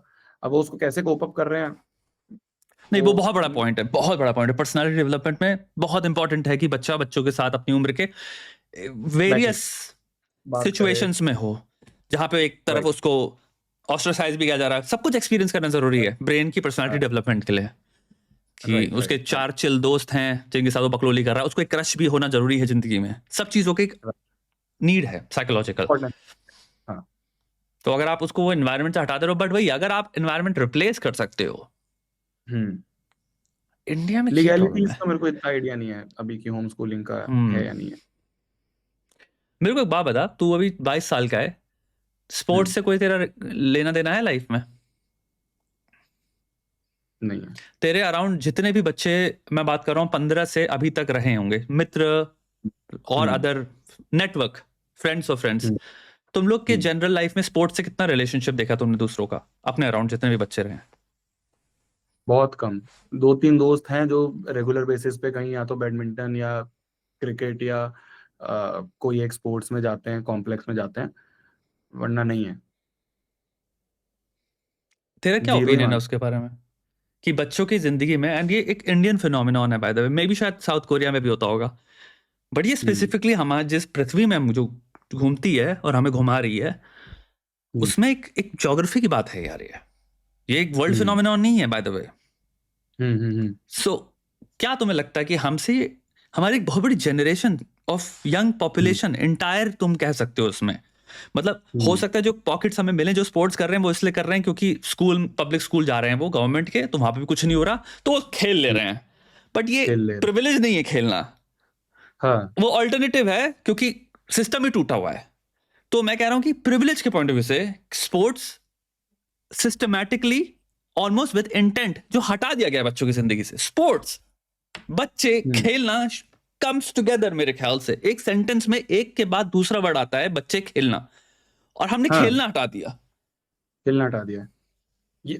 मैं आपको बता, हमारे टाइम पे तो चलो फिर भी शायद थोड़ा बहुत था कि गली में जाके खेल लेते हम्म थे, क्रिकेट खेल लिया गली में, दोस्त, चार दोस्त हैं, चार लड़के हैं, गली में खेल लिया जाके। अब वाली जनरेशन में तो जीरो है। मतलब वो स्पोर्ट्स खेल रहे हैं तो सिर्फ इस पे ही खेल रहे हैं, और कहीं नहीं वो खेल तो रहे हैं। स्पोर्ट्स ही नहीं है ना ब्रो, वो तो गेमिंग हो गया। मतलब गेमिंग है। वही मैं कह रहा हूँ ना, अगर फुटबॉल खेल रहा है तो वो सिर्फ इसी पे खेल रहा है। फील होता है, मतलब मेरे को भी कई बार मैं बैठता हूँ ऐसे, बैठ के अगर सोच रहे हैं हम्म। तो कई बार दिमाग में आता है कि यार बाहर जाते हैं, बाहर घूमने जाते हैं अगर कहीं, तो वहां दिखता है कि तू गया लोग, बाहर? मतलब ऐसे एक दो कंट्रीज में गए हैं कहाँ जैसे कहाँ का गया? Singapore. Singapore very good example, या सो क्या नोटिस किया सिंगापुर तूने?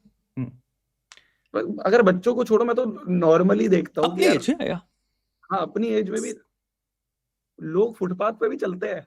बहुत बेसिक सा एग्जांपल है जो मैं मेरे को नोटिस होता है। हमारे तो फुटपाथ ही नहीं है पहली चीज। या वहां पे मैंने देखा है कि लोग जिस तरह से भाई हेल्थ को और ये सारी चीज को प्रायोरिटाइज करते हैं, ऐसा कुछ नहीं है यहाँ पे।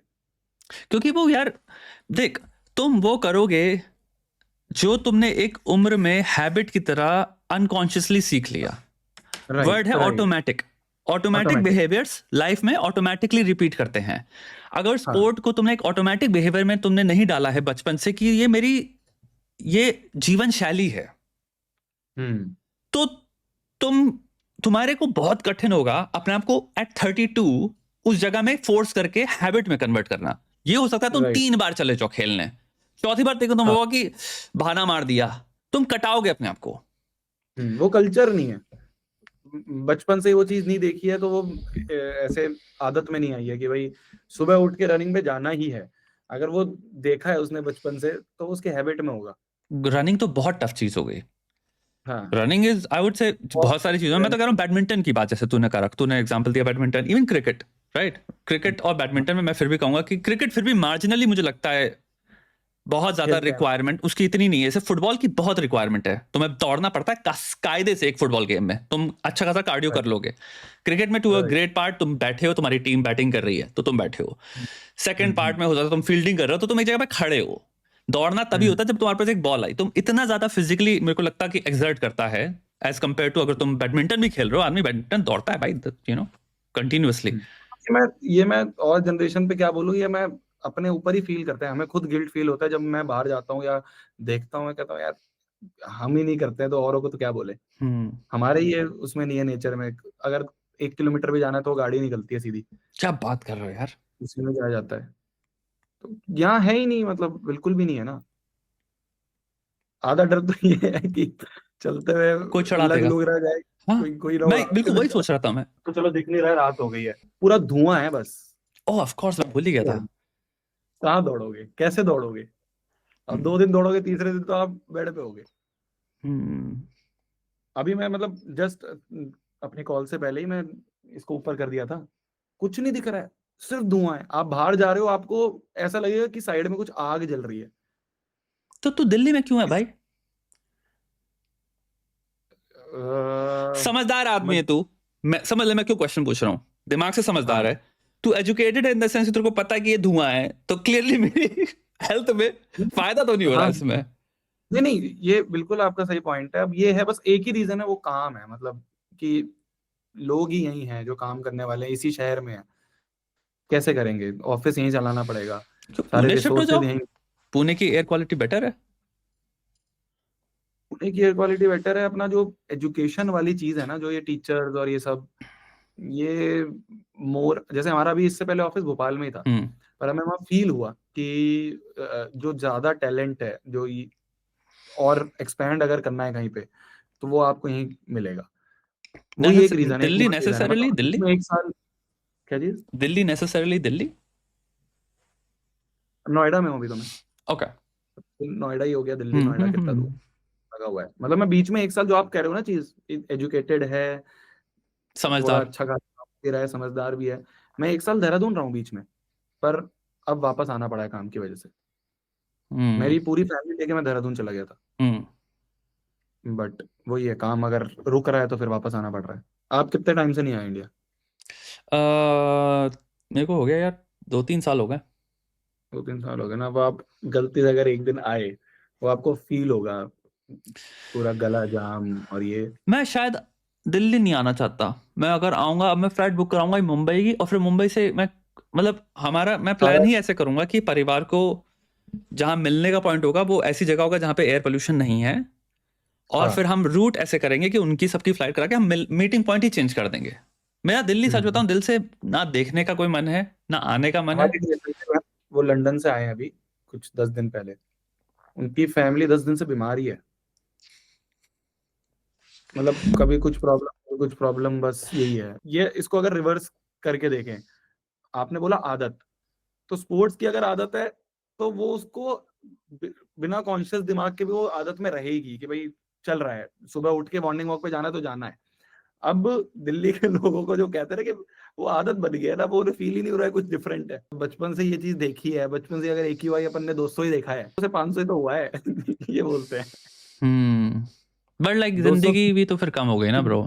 अभी क्या पता कितने कैंसर हुए हैं लोगों को कभी अब देखो, कैंसर के साथ ये होगा ना, तुम्हारा जितनी चीज को गहराई से जब तुम देखते हो तो पता चलता है, सोर्स का भी पता नहीं चल सकता, बिकॉज सोर्स इतने सूक्ष्म वे में सेकंड बाय सेकंड जो चीज ऐड हो रही है उसको कैसे पता कर पाओगे कहां से पैदा हुई थी ये?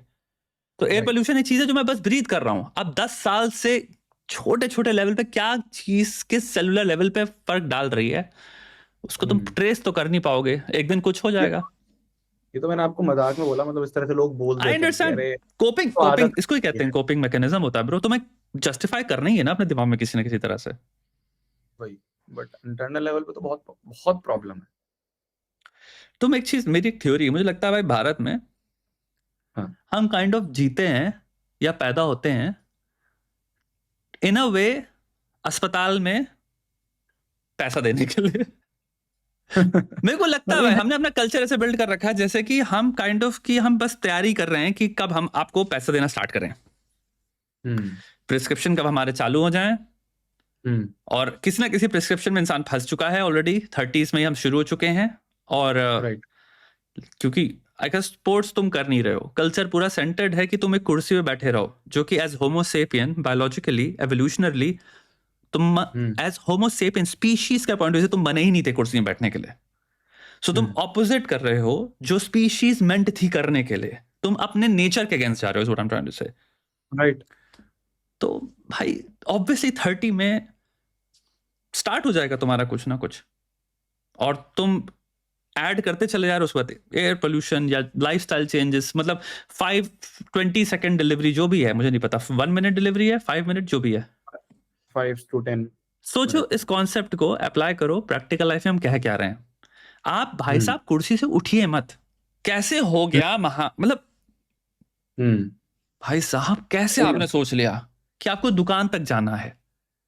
अगर 4 फ्लोर की बिल्डिंग है ना, तो इंसान नीचे भी पिक करने नहीं आता है, फोन करता है 4th फ्लोर पे आ जाओ।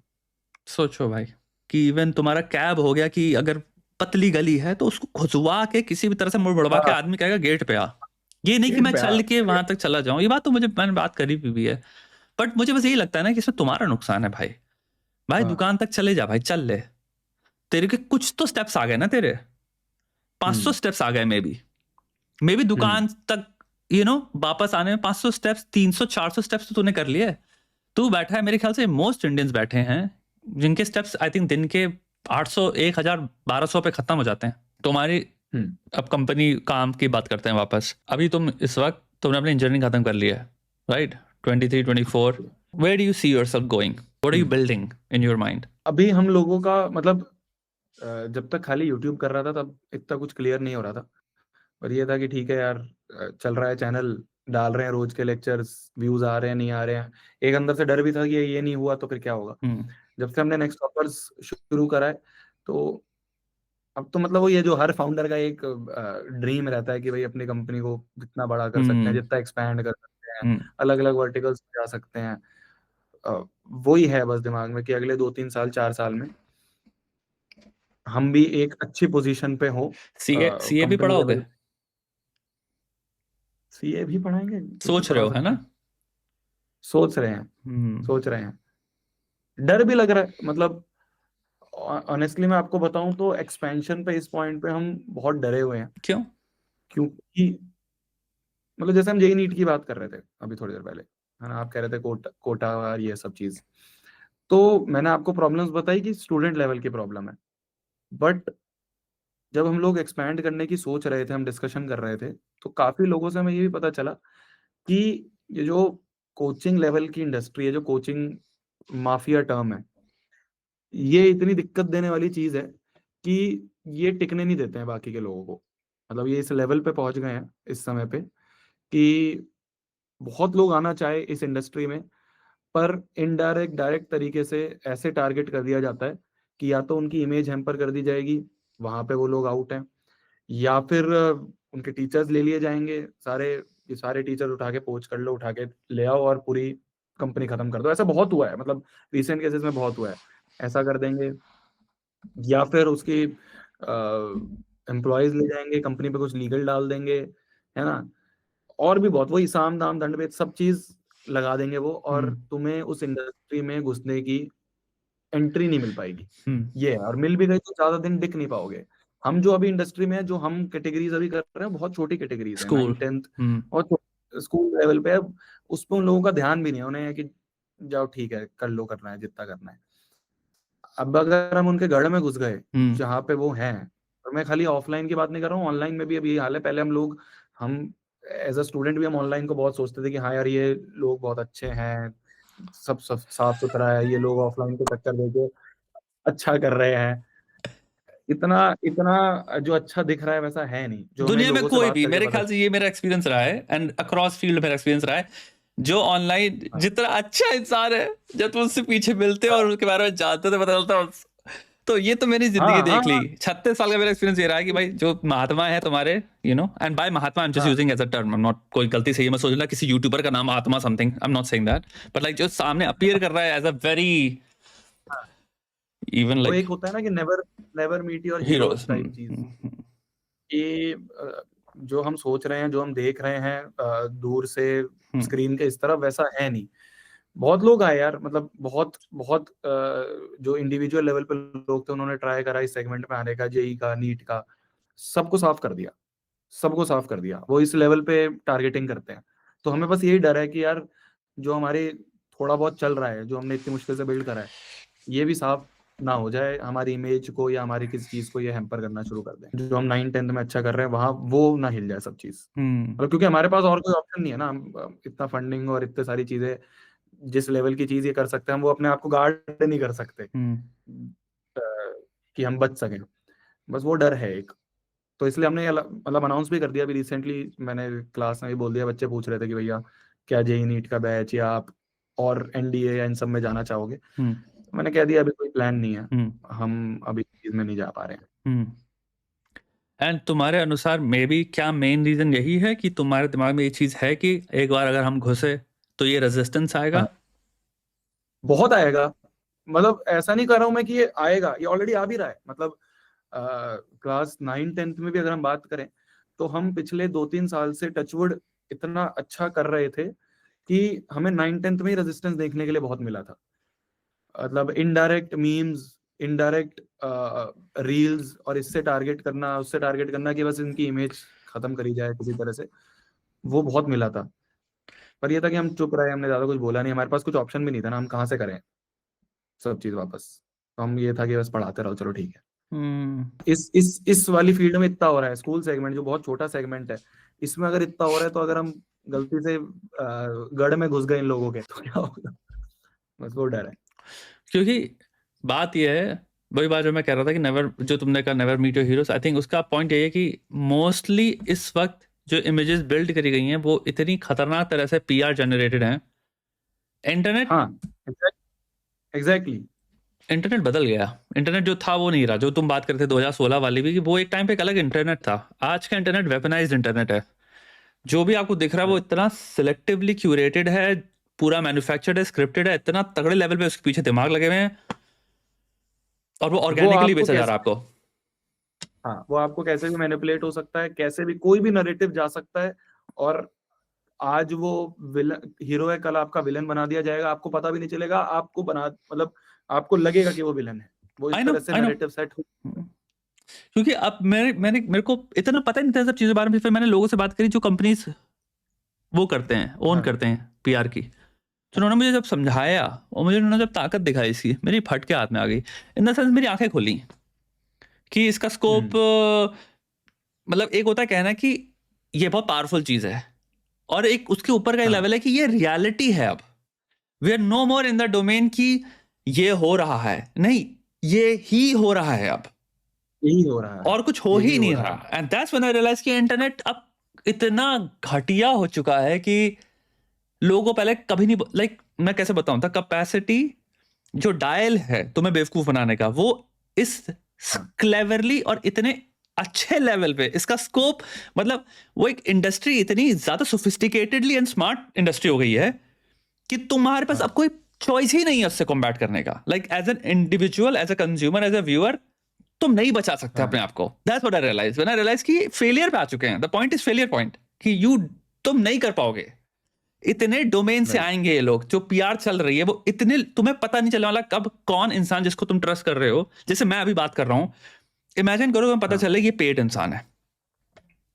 हाँ फॉर एग्जाम्पल मैं बात कर रहा था पॉलिटिकली, बट जिस तरह से मैं बात करता हूं तुम हमेशा देखते हो यार ये बहुत ऑथेंटिक इंसान है, ये कभी कॉम्प्रोमाइज, इसके टेक्स बेस्ड होते हैं। एंड दैट्स माई पॉइंट कि अभी इस ऑथेंटिसिटी को जब तुम बाय कर लेते हो ना, कि द मोस्ट ऑथेंटिक टेक जब तुम्हें पता चलता है वो मैन्युफैक्चर्ड था, ये एक एक्टर है, हम उस राइट। लेवल पे आ चुके हैं ब्रो। बहुत डेंजरस जगह है। तो मैं अंडरस्टैंड तुम क्या कर रहे हो कि क्योंकि पीआर से मैं नहीं जीत सकता। मैं तुम्हें को अगर बताऊं कि ये इंसान कैसे बेवकूफ बना रहा है, फॉर एग्जांपल मैं तुम्हें सब कुछ दे दूं, उसकी पीआर जहां एक्टिवेट होगी वो स्केल जो है इतना वाइड है ना, मैं स्केल को चैलेंज ही नहीं कर सकता, मैं उसका 0.00% नहीं हूं, क्योंकि नहीं कर सकते। इतने नोड्स में एक्टिवेट होता है वो, इतने सोशल मीडियाज में एक्टिवेट होगा, और इतने क्लेवर लोग बैठे हैं इसके पीछे जो स्क्रिप्ट बनाते हैं, वो हम्म इतनी इमोशनल हम्म होगी। अगर लेट्स से ये प्रेशर है तुम्हारे दिमाग में कि हम अगर हम्म घुस जाएंगे इसमें, तो इधर हम्म से हो सकता है किसी तरह का रेजिस्टेंस आए, प्रॉब्लम्स क्रिएट हो, जो भी हो। ये प्रेशर तो कभी नहीं आने वाला, हम्म ये रियलिटी तो कभी नहीं आने वाली।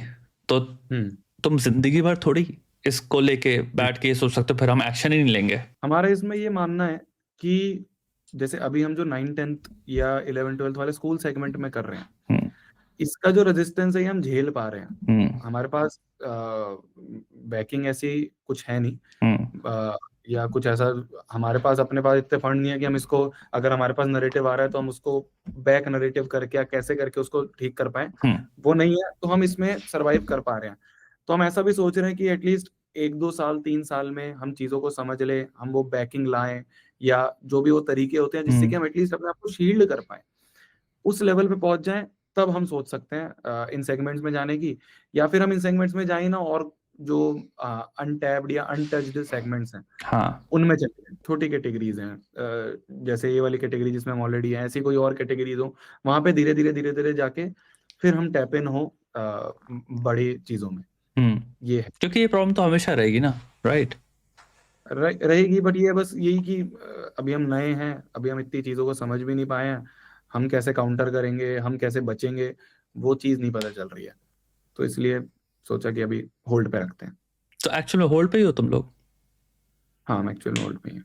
लेकिन दिमाग में प्लान है, मतलब इच्छा है और प्लान भी है, लेकिन होल्ड पे है। होल्ड पे है, राइट राइट। दूसरी ये भी है कि जो मैंने आपको शुरू में भी बताया कि जो प्रॉब्लम्स हैं, जो दिक्कतें हैं, उसका भी सॉल्यूशन हमें मिलना चाहिए। जो मैं प्रॉब्लम बताता हूँ, जो मैं प्रॉब्लम फेस करी है टीचर्स को लेके, या इंडस्ट्री में जो चीजें चल रही हैं उसको लेके, क्या उसका भी सॉल्यूशन हम निकाल पा रहे हैं? मैं हूँ, दिगराज सर हैं, प्रशांत है, हम तीनों को फाउंडर हैं। हम्म हमें अपनी रेटिंग का लेना देना नहीं है हम्म कि अगर हमारी रेटिंग खराब हो गई या हमारे रिव्यूज खराब हो गए तो हमें कंपनी से निकाल देंगे, हमें जॉब से निकाल देंगे। ऑनलाइन में सारा गेम इसी का है। मतलब आपको बोला जाएगा कि आपको उस लेवल का पढ़ाया जा रहा है, हम्म पर टीचर को ये लगता है दिमाग में कि अगर इनको मुश्किल चीज पढ़ा दी बच्चों को तो उनको समझ में नहीं आएगी।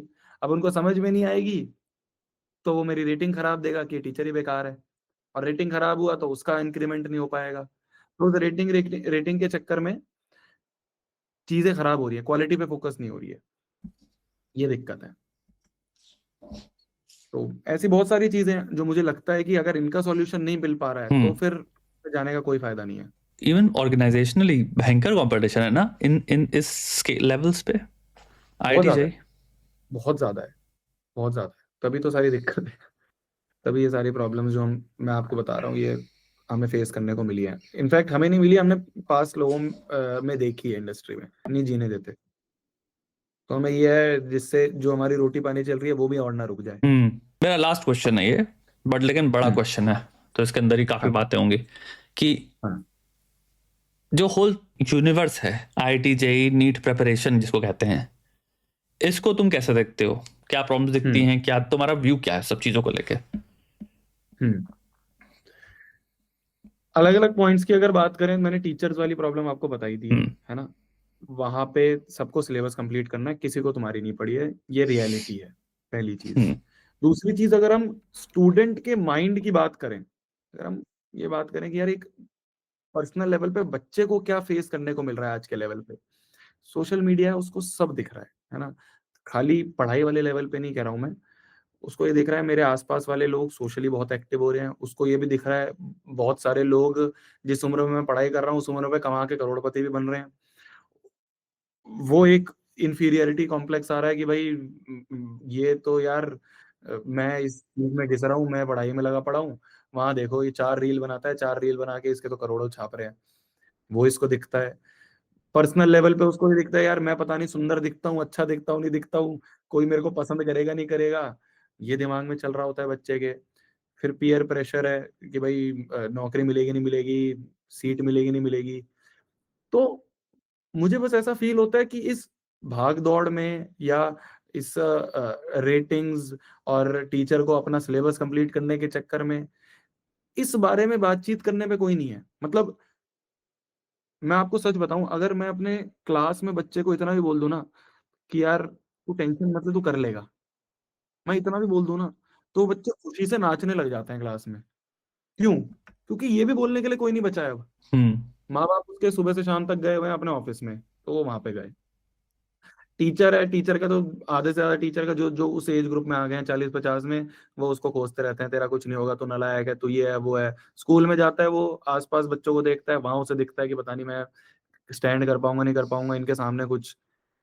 तो उसके पास एक भी ऐसा इंसान नहीं है जो इसको ये बोल सके कि तेरे पे विश्वास है, तू कर लेगा। अब वो जैसे कंपटीशन वाले सेगमेंट में आता है 10वीं के बाद, उसको दिखता है यार जो चीज मैं पूरे साल पढ़ता था, आज वो एक चैप्टर में पढ़ना पड़ रहा है। मैं एक स्लैंग एक तरीके से स्टेटमेंट यूज करता हूँ बच्चों को कि तुमने आज तक जीवन में जितने क्वेश्चन करे होंगे ना, तुम 11वीं 12वीं के पहले महीने में इतने क्वेश्चन कर लोगे, अगर तुम किसी कंपटीशन की तैयारी कर रहे हो। वो कैसे कोप अप करे उसको कौन बताएगा? कौन बताएगा कि इतना बड़ा पहाड़ है जो तेरे सामने आने वाला है, उसके लिए तू थोड़ा तैयार हो जा।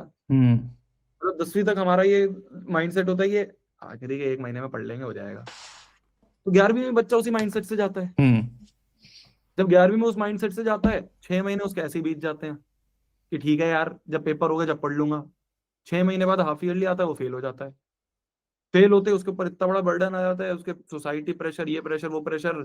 जो बच्चा बेचारा टॉपर था 10th में, वो हाफ ईयरली में अगर फेल हो रहा है, उसका माइंड वहीं खत्म, सारा प्रेशर वहीं से शुरू। उसकी गलती नहीं है, उसको बताया नहीं ना किसी ने, उसको उस तरह से ट्रेन ही नहीं करा किसी ने। मैं बच्चों को ये चीज बताता हूँ क्लास में, मैंने कहा भाई ठीक है, मुझे पता है 10वीं बहुत आसान है, तेरे आसपास सब लोग ये बोलेंगे अबे 10वीं कुछ नहीं होती, मतलब मीम्स चलते हैं खूब कि अरे क्या 10वीं में क्या है, क्वाड्रेटिक इक्वेशन के रूट ही तो निकालने हैं, इसमें कौन सी बड़ी बात है। मैं कहता हूँ नहीं है बड़ी बात, पर इसके बाद जो प्रेशर आ रहा है उसको झेलने के लिए एटलीस्ट कुछ बेस तो बना ले। क्यों सोच रहा है आखिरी के 10 दिन में ही पढ़ूंगा? पढ़ ले 3 महीने पहले, कर ले, थोड़ी आदत बना ले। 3 घंटे बैठ के सिटिंग, 15 मिनट पढ़ता नहीं है, 16वें मिनट एक गाना लग जाता है उसका कि भाई बिना गाने के मेरा क्वेश्चन सॉल्व नहीं होगा, या बिना रील देखे मेरा काम नहीं बनेगा। एक आदत बना ले, 1 घंटे बैठने की, 2 घंटे बैठने की सिटिंग की आदत बना ले कि जब तू बाद में जाए कंपटीशन की तैयारी करने, तो ऐसा ना हो कि तेरे लिए सब चीज नहीं हो। हम्म। पर्सनल लेवल पे फील करा था कि भाई मैं देख रहा हूँ यार, कुछ अलग ही दुनिया चल रही है, कैसे करेंगे? लाइक हर एक इंसान वो बच्चों को बस एक रेस में डाल दे रहे हैं, बट उस रेस को डील कैसे हाँ, करना है, अपने मानसिक ये नहीं संतुलन को कैसे पता। डील करना है, पढ़ाई कैसे करनी है, मेथड्स क्या है, टेक्निक्स क्या है, अपने आप को काम डाउन कैसे करना है, स्ट्रेस से कैसे रिलीव करना है। बहुत बेसिक सी चीज है कि भाई अगर तेरे को आज जो पढ़ाया गया है, घर जाके एक बार उसके नोट्स तो नॉर्मल रिवाइज कर ले कि क्या पढ़ाया गया है। ये भी नहीं सीखा ना कभी 10वीं तक। हम्म। 10वीं तक तो ये होता था सुबह स्कूल गए, शाम को ट्यूशन गए, रात को बैग फेंका सो गए, फिर हम्म। अगले दिन स्कूल गए, ट्यूशन गए, रात को बैग फेंका सो गए। और मोस्ट सिलेबस ही लोग। बहुत छोटा है, अगर अगर नहीं भी करा उसने तो वो आखिरी में हो जाएगा। हाँ। पर यहाँ पे अगर उसने एक भी क्लास मिस कर दी, एक भी चैप्टर मिस कर दिया, तो सारे चैप्टर लिंक्ड हैं हम्म। आगे वाले। एक भी मिस हुआ हम्म। तो बैकलॉग पे बैकलॉग बैकलॉग पे बैकलॉग लगता जाता है। तो ये समझाने के लिए कौन है? कोई नहीं है। फिर वो बेचारा प्रेशर में आता है, फिर वही हमें जो केसेस सुनने को मिलते हैं, सारी चीजें, हम्म।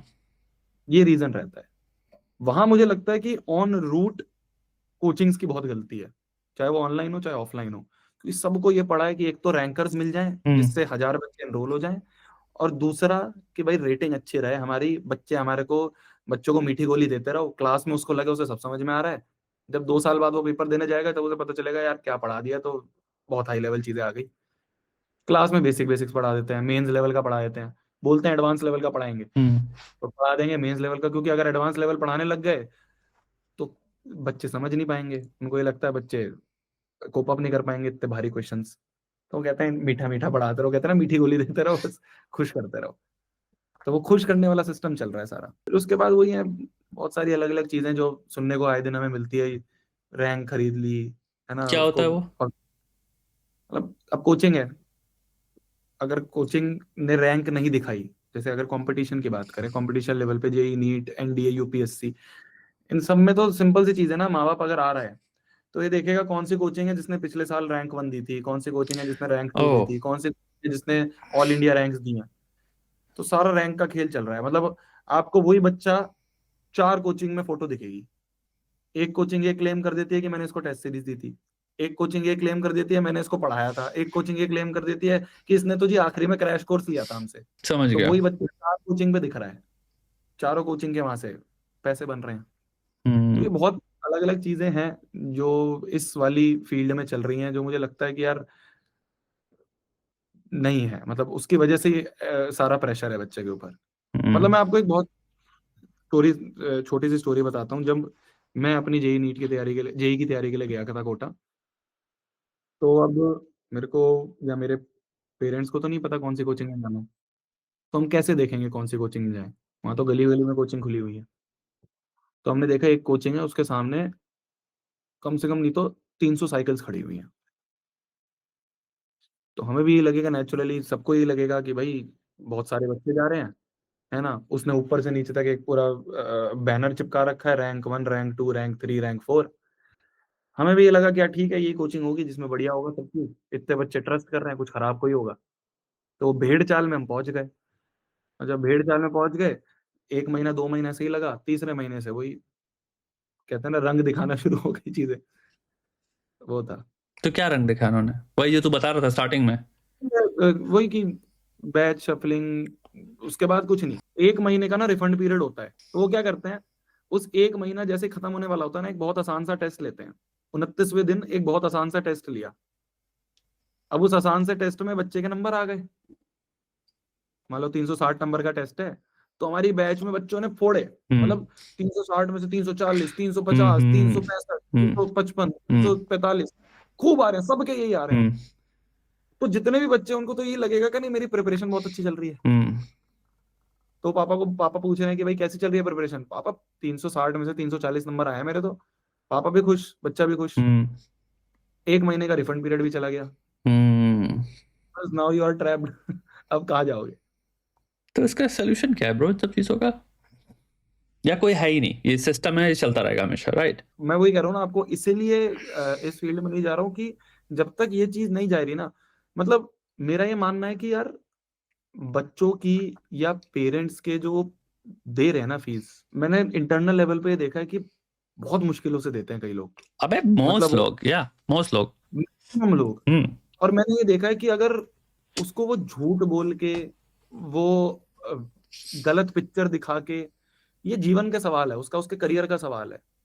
तुम उसके साथ खेल रहे हो, तुम 6 लाख रुपए या जितनी भी फीस ले रहे हो, और उसके बाद भी तुम उसे कुछ नहीं दे पा रहे हो, तो वो जो है ना, वो एक बद्दुआ लगती है कि अगर ये नहीं सॉर्ट हो पा रहा है ना हमसे, ये नहीं चीज सही हम्म। हो पा रही है, हम्म। तो जीवन के साथ ना खेलो। ये रीजन भी है जिसकी वजह से मैं सॉल्यूशंस ढूंढ रहा हूँ कि अगर इसके सॉल्यूशन कुछ मिले कि हाँ यार चलो इतना इतना इतना कर लेंगे, इतने आ रहे हैं ना, वो बेचारे सेटिस्फाइड जाएंगे हम्म। बच्चे। अगर ये सॉल्यूशन मिलेगा ना, तब घुसो। क्यों क्यों खेलें उनके फ्यूचर के साथ? क्यों हम्म। खेला जाए? वो बेचारे कई हैं पूरे खेत बेच के आए हुए हैं पेरेंट्स, 6 लाख रुपए साल के लग रहे हैं मान हम्म। लो ऑफलाइन। तो अब वो बच्चा के ऊपर इतना प्रेशर पहले ही है, फिर उसके बाद माँ बाप ने इतना लगा दिया है, उसको रिव्यूज ऐसे मिल रहे हैं, या फिर बाद में उसको ट्रीटमेंट ऐसा मिल रहा है कि पता नहीं जैसे क्या ही है वो, फ्री हम्म। में पढ़ रहा है, लंगर में पढ़ रहा है। हम्म। ऐसा अगर ट्रीटमेंट मिल रहा है, क्या फायदा है फिर? जब तक सॉल्यूशन नहीं मिल रहे हैं, कुछ फायदा नहीं है। लास्ट चीज मेरे को ये पूछनी है, मेरा क्यूरियोसिटी है जेन्युइनली। मैं एक चीज देखता हूँ तुम्हारा ये ऑनलाइन जितने भी, इतने सारे मैंने मीम्स देखे हुए हैं इस पे, जो टीचरों का ही एक हम्म। अलग यूनिवर्स चलता है जिसमें प्यार कर रहे हैं दो टीचर, और हम्म। ये सब मतलब एक अलग ही मुझे लगता है टीवी शो चल रहा है।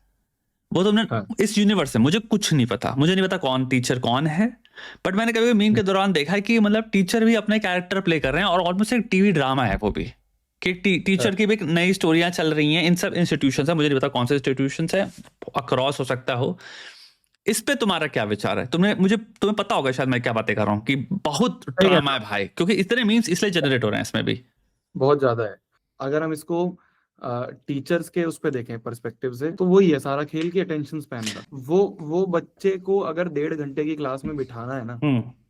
तो आपको कुछ ना कुछ शायरी, जोक, हम्म। गाना, एक्टिंग करनी पड़ेगी कि बच्चे को, चलो थोड़ा कहते हैं ना वो बहला फुसला के चलो पढ़ा रहे हैं, तो इससे एटलीस्ट पढ़ भी रहा है। हम्म। नेगेटिव ये मानेंगे जब ये ओवर हो जाता है, हम्म। फिर ये मीम्स वाली चीज में, और जो आप सर्कुलेट होते हुए देखते हो ना, उसमें जाता है। हाँ। तो मेंटेन करना बहुत जरूरी है, मेरा ही मानना है। जैसे मैं भी क्लास में गाने वाने बजा देता हूँ मस्त, कि चलो ठीक है यार, क्लास शुरू कर रहे हैं, मान लो मैंने कोई सवाल दे दिया बच्चे को, अब मैंने कहा इसको सॉल्व करो, तो सॉल्व करने में 5 मिनट का टाइमर लगा दिया और पीछे से गाने चला दिए कि चल गाना भी सुन साथ में सॉल्व भी कर, तो एटलीस्ट गाने के बहाने सॉल्व तो करेगा, कुछ तो करेगा। तो ऑनलाइन में स्पेसिफिकली अगर मैं बोला जाए तो वो बच्चे को बिठा, क्योंकि उसके पास बहुत आसान है ना, उसको क्या है, उसको ऐसे ऐप बंद करना है, चल मास्टर निकल, बोर हो रहा हूँ उसका तो ये है। ऑफलाइन में ऐसा नहीं होता था ना, ऑफलाइन में जब हम बैठ के पढ़ते थे स्कूल ट्यूशन में अपने बैठ के पढ़ते थे, तो तुम निकल नहीं सकते जब तक क्लास में से टीचर नहीं निकल रहा है।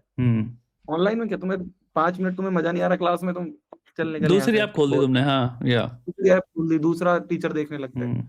तो अगर तुम्हें रोक के रखना है उस बच्चे को, पढ़ाना है, तो ये सारी चीजें तुम्हें थोड़ी बहुत करनी पड़ेंगी। ओके दिक्कत जब आती है जब ये ओवर हो जाती है, ओवर हो जाती है तो ये बच्चे को भी नहीं अच्छा लगता है। बच्चा भी वहां ना अब इतना समझदार हो गया कि वो पकड़ लेता है कि ये बहुत ओवर हो रहा है, अभी ओवर एक्टिंग चल रही है ये है। तो बैलेंस रख के करना पड़ता है, मतलब इसमें मैं कुछ गलती भी नहीं बोलूंगा समझ गया कि मैं। ये गलती है, वो माहौल ही ऐसा बन गया है कि बच्चे को रोक के रखना पड़ रहा है। उसको जब उसको, जैसे अटेंशन स्पैन का एक एग्जांपल लेता हूँ, इससे कोई लेना देना नहीं है। एक 6-7 साल का बच्चा था, कजन है मेरा, उसने ब्लिंकिट करा, ब्लिंकिट जो अपना ये फास्ट डिलीवरी ऐप है वो करा, उसने, उसमें 8 मिनट में डिलीवरी होती है। तीसरे चौथे मिनट पे फोन करना शुरू कर दिया उसने ड्राइवर को, भैया कहाँ पे हो तो अब इस जनरेशन में बच्चों से वो 8 मिनट की डिलीवरी भी ज्यादा लग रही है उन्हें, कि यार तू सामने ही क्यों नहीं है मेरे, जितने में मैंने तेरे को ऑर्डर करा है। वाओ 8 मिनट पे भी उसने छठे मिनट पे कॉल करना शुरू कर दिया, 6-7 साल का बच्चा है वो। तो उसको 6-7 मिनट भी, 8 मिनट भी भारी लग रहे हैं, कितना भी वेट नहीं करना, तुरंत मिले चीजें। तो अगर इतनी फास्ट चीजें सोशल मीडिया पे करती है, इतना कम देखने का, आप देखो, एक आप यूट्यूब पे वीडियो डालते हो 1-1.5 घंटे की वीडियोस में कितना टेंशन, कितना वो रहता है एवरेज वॉच टाइम, कुछ भी नहीं रहता है, देखते नहीं है लोग ज्यादा। नहीं वो तो हमें भी हम लोगों अपनी, ने नोटिस किया ही है कि YouTube एज अ प्लेटफॉर्म अब ऑब्वियसली, इंसान पहले एक टाइम पे डिफॉल्ट YouTube खोला करता था 5 साल पहले 6 साल पहले, अब इंसान डिफॉल्ट रील्स ये सब खोलता है, तुम्हारा अंगूठा ही डिफॉल्ट जाता है, क्लिक करते हो तुम सीधे रील्स देखना स्टार्ट होते हो। बहुत भयंकर लेवल पे शिफ्ट हो चुका है। वही इन्फॉर्मेशन जो 15 मिनट में मिलती थी किसी एक के वीडियो में, अब वो उसको 15 मिनट की जगह उसको 30 सेकंड में देना पड़ रहा हाँ हाँ, और वो है। कॉम्प्रोमाइज ही है, इंफॉर्मेशन में भी तो ये है। कॉम्प्रोमाइज ही है। जो चीज तो को अब वही 15 मिनट लग रहे हैं उसको तुम कम से कम शायद 13 मिनट 10 मिनट में दे पाओगे, बट 30 अब अगर सेकंड में एक तो बच्चे को पॉसिबल हमने नहीं है। आदत दे दिया 30 सेकंड 60 सेकंड के इन्फॉर्मेशन देने की, अब वही हम उसको बोलते हैं तेरे को 1.5 घंटे का लेक्चर देखना है, कैसे रुकेगा? नहीं रुकेगा। रोकना ही, हाँ, आदत बहुत बड़ी चीज होती है ब्रो। वहां पे फिर ये चीज जाती है, ये वहां पे है। अब वो यही है, अब ये इसमें कुछ मजाक इतने हो जाते हैं, इतने लेवल पे हो जाते हैं कि कई बार वो फिर वाइडर ऑडियंस पे जाने लग जाती है, रील, मैंने जैसे आप वही कह रहे हो देखा है, हाँ, कि मैं ये क्या नौटंकी चल रही है भाई। मैं आपसे प्यार करता हूँ, क्या आप मेरा प्रपोजल एक्सेप्ट करेंगी? मैंने ऐसा, मैंने कहा भाई क्या नोट, ये क्या चल रहा है अपने प्राइवेट लाइफ में करो, पीछे करो, मतलब ये कैमरे पे क्यों कर रहे हो? मैं एक्सेप्ट करती हूँ। ये वो है जो एक्सट्रीम लेवल पे चला जाता है, जब एक्सट्रीम लेवल पे चला जाता है तब वो आप लोगों के पास पहुंच जाती है चीजें, वरना फिर ये बच्चों तक ही रहता है। टीवी शो ड्रामा शो चल रहा है फुल ऑन भाई। बच्चे वो बच्चों को ही काट रहे हो तुम, दूसरी बात इसमें ये एक्सट्रीम जो लेवल हो गया, तो आप फिर काट रहे हो बच्चों का। मेरे को बहुत बढ़िया लगा यार तेरे से बात करके यार, मेरे को बहुत अच्छा अच्छे लगा भाई खासे यार। टॉपिक कवर किया हम लोगों ने। जी जी जी, और होगा मेरे पास 100%, तो मैं कभी साथ ही बैठेंगे जब मैं आऊंगा, ठीक है? बिल्कुल बिल्कुल आराम बिल्कुल। से बात करेंगे ब्रो। हाँ मैं मुंबई आ जाऊंगा, नहीं बुलाऊंगा आपको दिल्ली दिल्ली में कोई है भी नहीं, सच बताऊं, जितने लोग भी जिनको मैं जानता हूँ इस वक्त, जो मित्र हैं सारे, सब सब मुंबई में हैं। एक दूसरी पॉइंट हाँ ये भी हो जाता है, जब जब कोई अपना एक दो जो लोग हैं उनको अगर हम मुंबई ही बुला सकते हैं, कि सिंपल कह दिया कि हाँ तुम भी मुंबई में मिलो, और उनके लिए भी ट्रिप हो गई, जैसे मेरे परिवार के जो लोग हैं उनके लिए भी फिर वेकेशन हो गई ना, सब भी वेकेशन कर ले रहे प्लान। दिल्ली में कोई वेकेशन की जगह भी नहीं है, कहाँ जाओगे दिल्ली में? सो मुंबई से राइट हम राइट। साउथ जा सकते हैं, कहीं भी जा सकते हैं ना यार।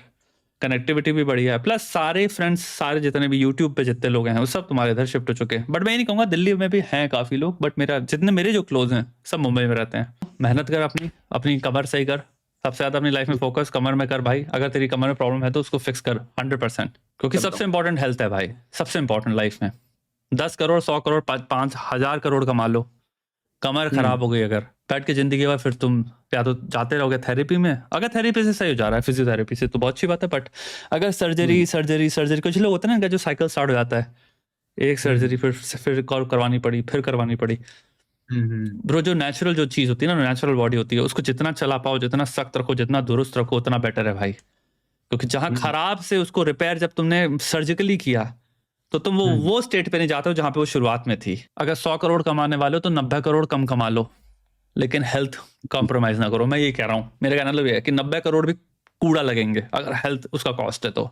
कर रहा हूँ मैं जिम और फिजियो के थ्रू थोड़ा थोड़ा, मतलब हाँ। बहुत सही हुआ है पिछले पिछले 1-2 साल से तो बहुत सही हुआ है। नहीं यार, अच्छी बात है अगर तुम रुक गए हो, अगर तुम अब 12 घंटे नहीं बैठ रहे हो ऐसे करके, और हाँ अपने तुम फिजियोथेरेपी रख लो, एक फिजियोथेरेपिस्ट हायर कर लो भाई, हफ्ते के 2 क्लासेस करो बस, अपना हाँ पूरा पोस्चर सही करो भाई। वो एक्सरसाइज होंगी, बैंड वर्क हो सकता है हो, और बहुत सारी चीजें हो उसमें, वो बैठ के तुम्हारे पूरा फिजियोथेरेपिस्ट तो प्रॉपर उनके पास डिग्री होती है यार, पूरा तुम्हारा वो हो जाता है, देखें पूरा अंदर भी, मसल्स में अगर तुम्हारी प्रॉब्लम है, मसल्स में अगर स्पाइन में प्रॉब्लम है तो वो उसको इरेक्ट करने का, सब कुछ करने का, वो सब एक्सरसाइजेज होती हैं। ओवर द पीरियड टाइम सब वापस हो जाएगा। बॉडी एक बहुत खूबसूरत चीज हुई है, हम डैमेज को रिवर्स भी कर सकते हैं, बट हर एक चीज का टाइम है ना, उसको तब कर लो जब तक हो सकता है।